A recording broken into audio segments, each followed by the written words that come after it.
Hello and welcome to Workplace Makers with Nina Fountain. This is the podcast that gets to know the people creating workplaces we aspire to. It's about achieving the ultimate win, a workplace people are drawn to wherever they work from, and discovering how we can remove limitations to enable people to be their best through workplace innovation and design. I'm your host, modern workplace consultant Nina Fountain. Join me as I unlock the secrets of attractive, productive, and engaging modern workplaces.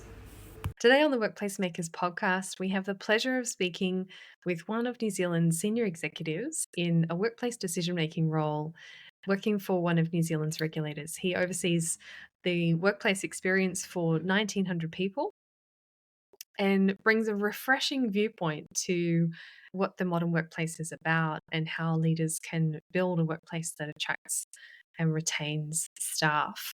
He gives us his honest view on leadership and on the challenge of building a great modern workplace today. I think you'll enjoy it.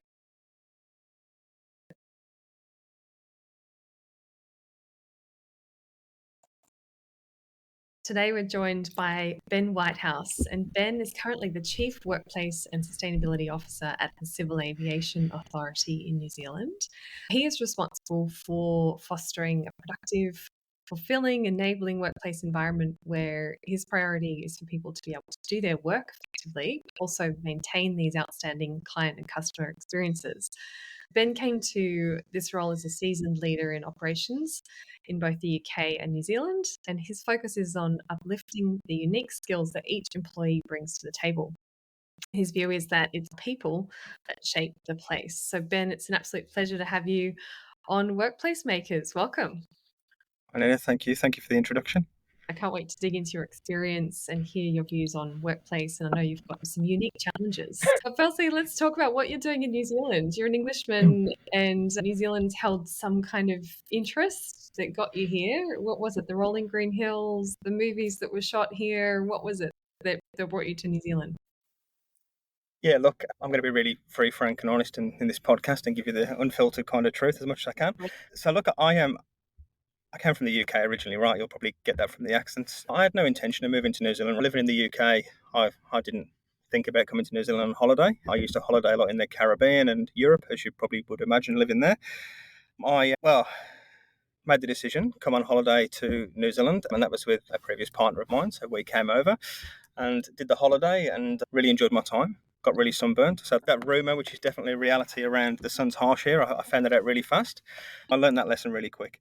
And then came back a second time, and the conversation was, well, why wouldn't we move, right?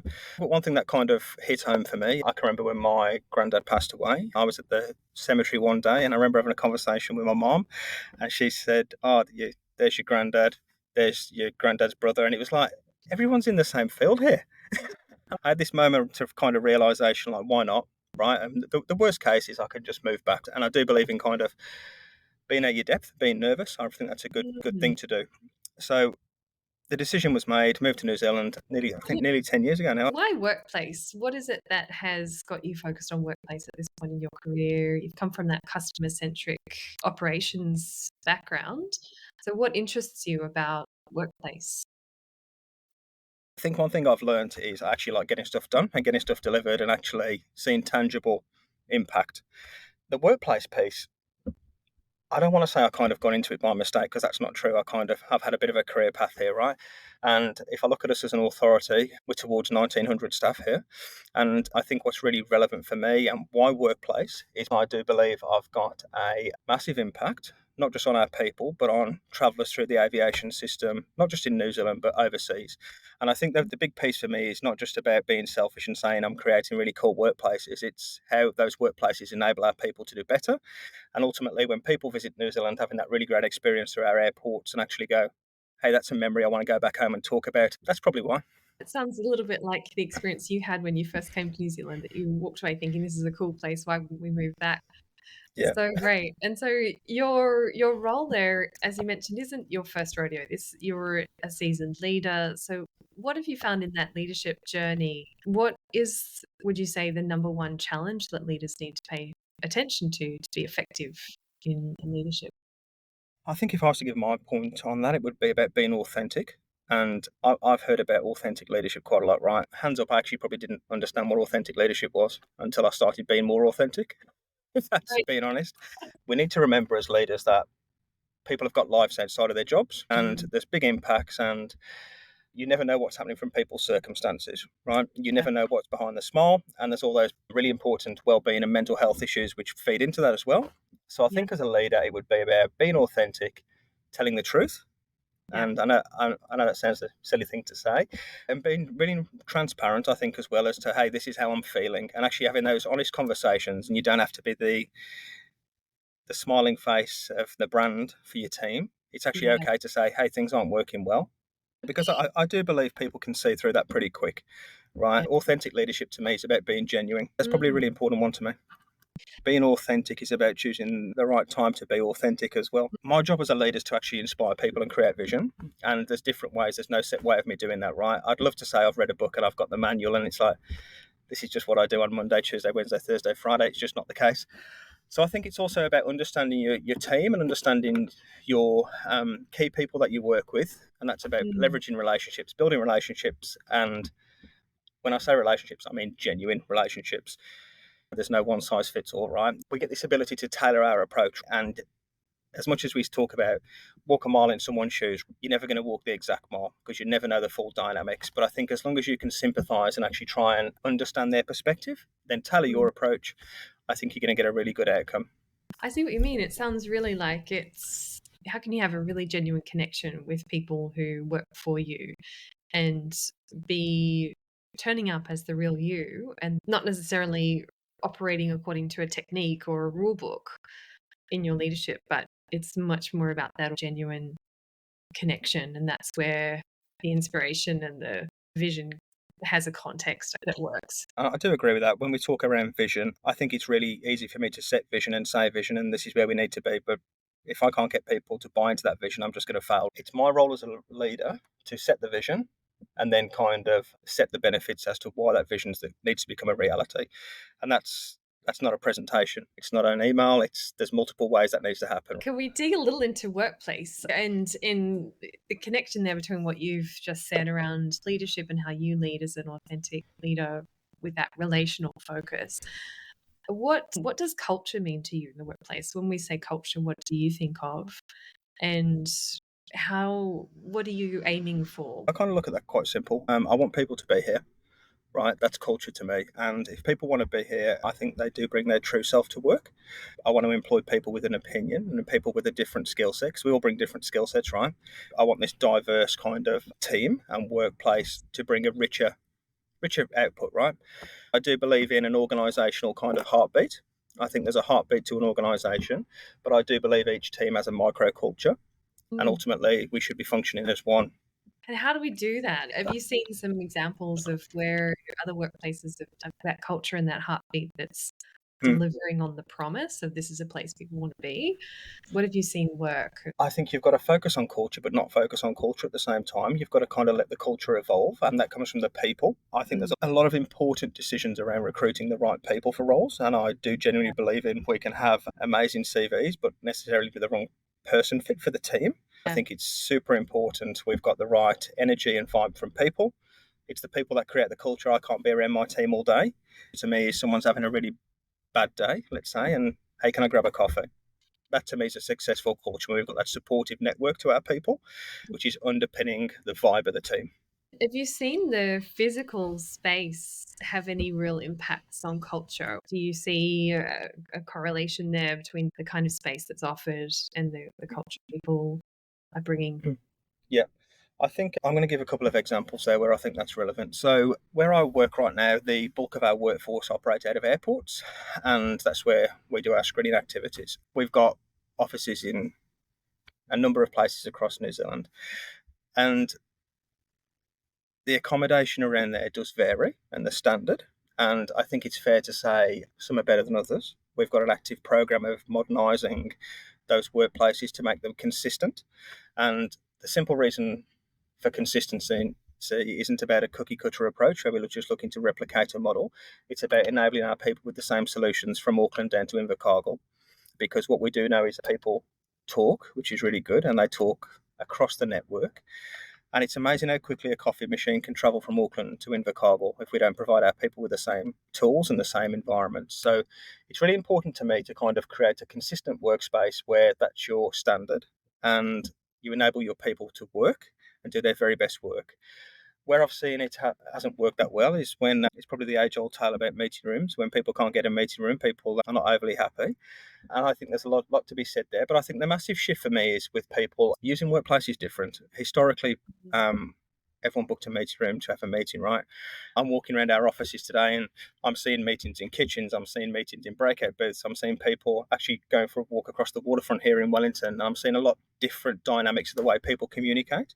I think that's great to see. And I think it's great to see that you don't need a meeting room to have a meeting anymore. I think Teams has helped that and these video conferencing tools.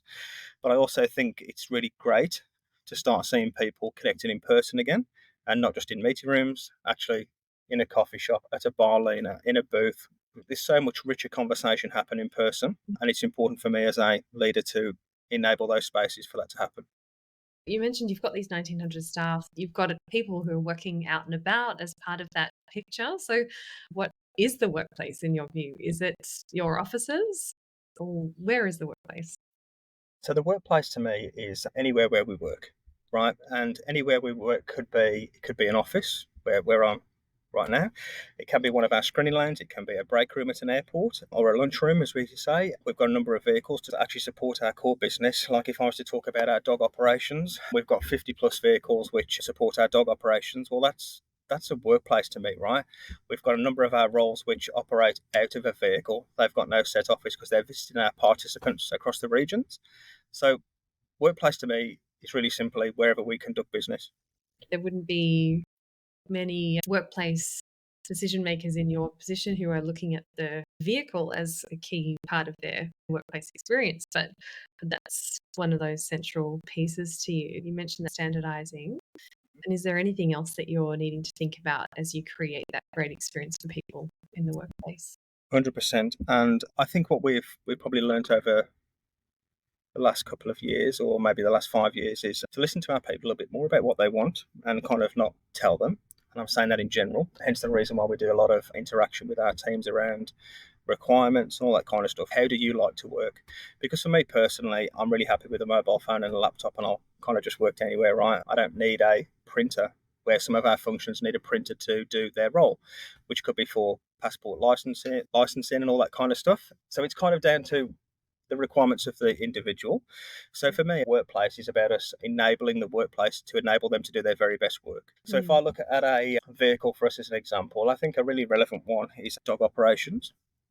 So the way I look at it is we have a dog and a handler. We need to give that dog the best experience, right? So that may sound silly, but for us, it's a really important tool for us to do our very best work.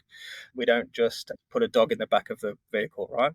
We've literally had some documents approved this week about how that vehicle supports our animal welfare requirements.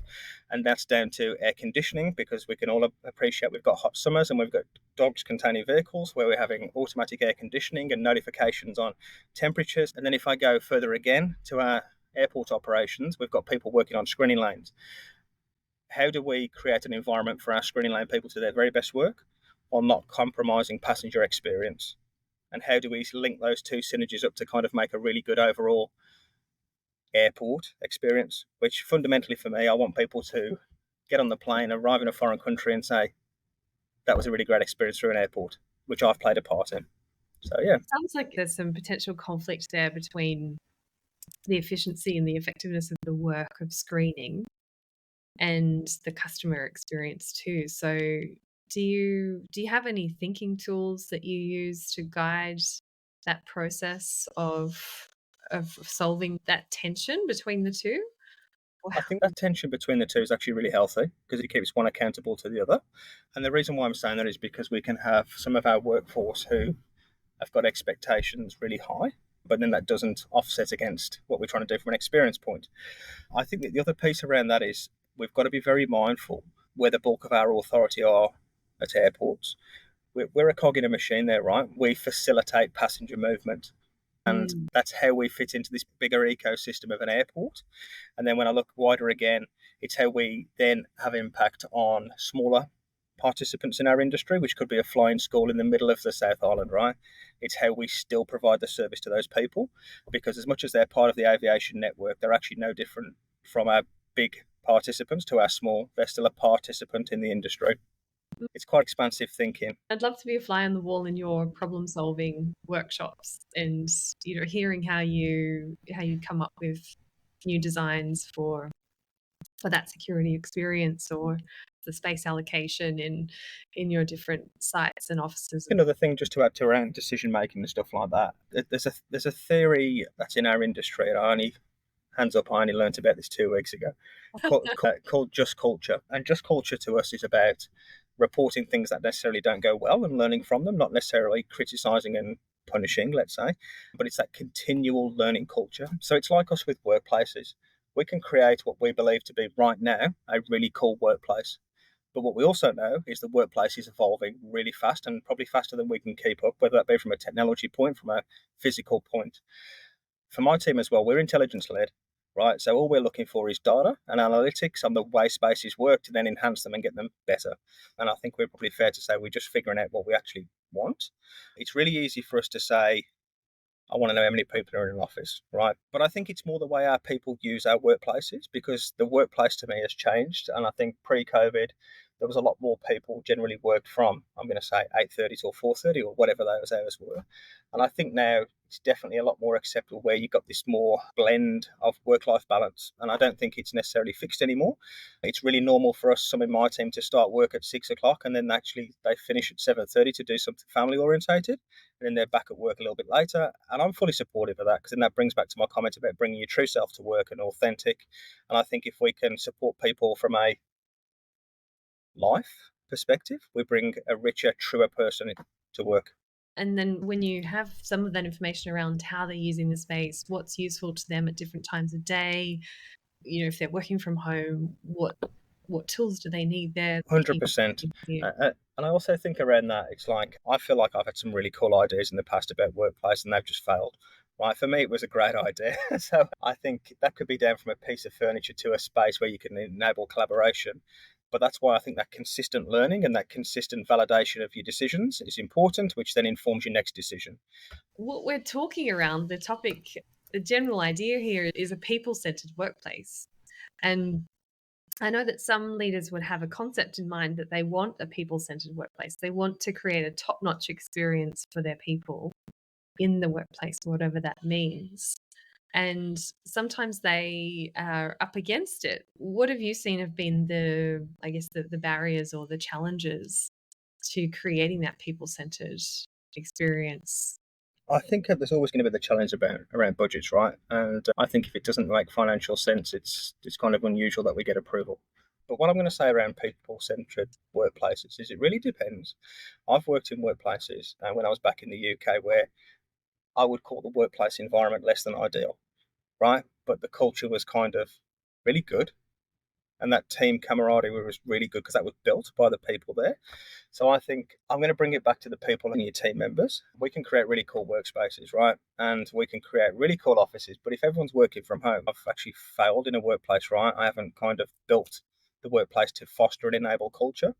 It's really cool for me when I walk around our workplaces now and I see people talking, having a cup of coffee, they've got the whiteboard in front of them, they're working through ideas and actually testing thinking, and that's really cool. And I think one thing that's worked really well for us as an organisation in that is one of the benefits that came out of COVID for us was our people used to work quite siloed in our corporate offices where teams worked with their teams and there was no intermingling. We've moved to a agile environment now in our workplaces where there's a lot more, I'm going to call it cross conversations. You could be sitting next to someone completely different who you'll have no business reason to cross paths with. That pollination of ideas, I think, does breed a richer culture for people. So as much as the workplace can be really cool and we can have great enabling environments, it's actually the people who enable the culture and enable those workplaces. So I'm going to bring my focus back to people again.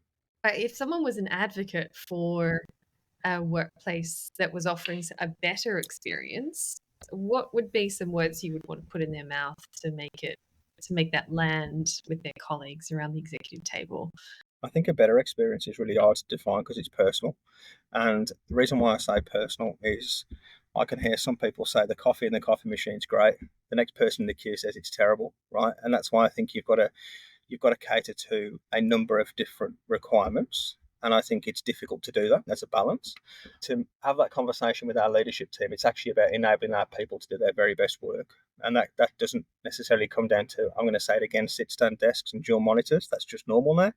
Um, there's actually multiple components to it for us. It's technology and it's the place we put the technology. It's actually walking into a meeting room and the tech works, right? So we don't set up to meetings late, and that's our first impression to participants. And it's all about creating that seamless experience from the moment you swipe your access card to the moment you say, have a good evening. That's our kind of direction.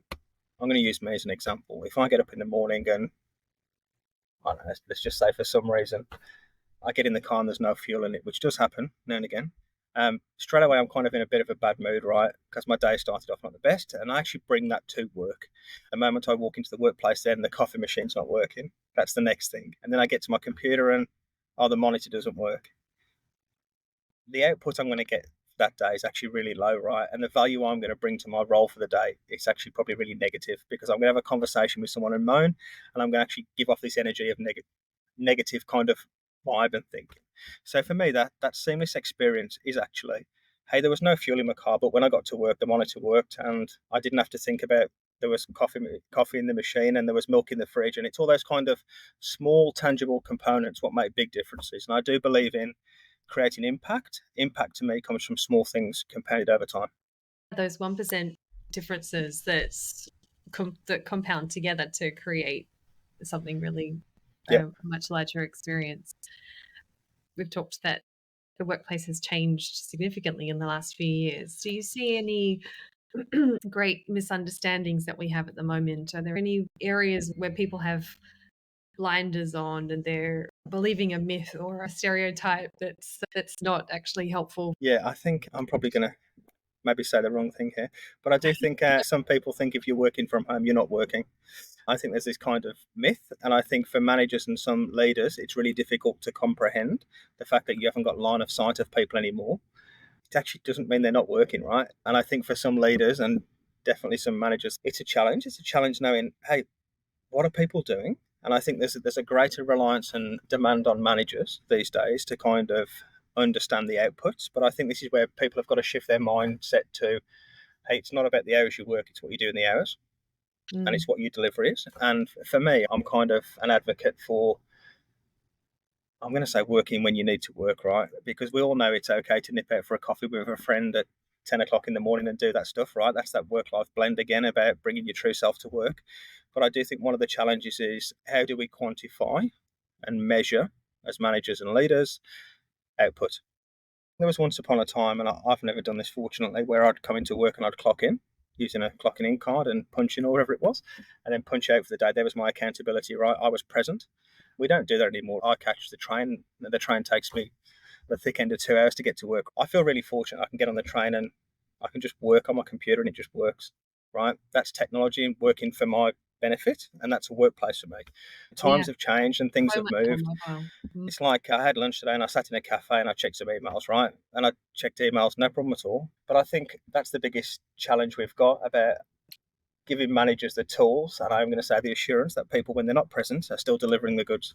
This workplace is just a lot more mobile and a lot more enabling.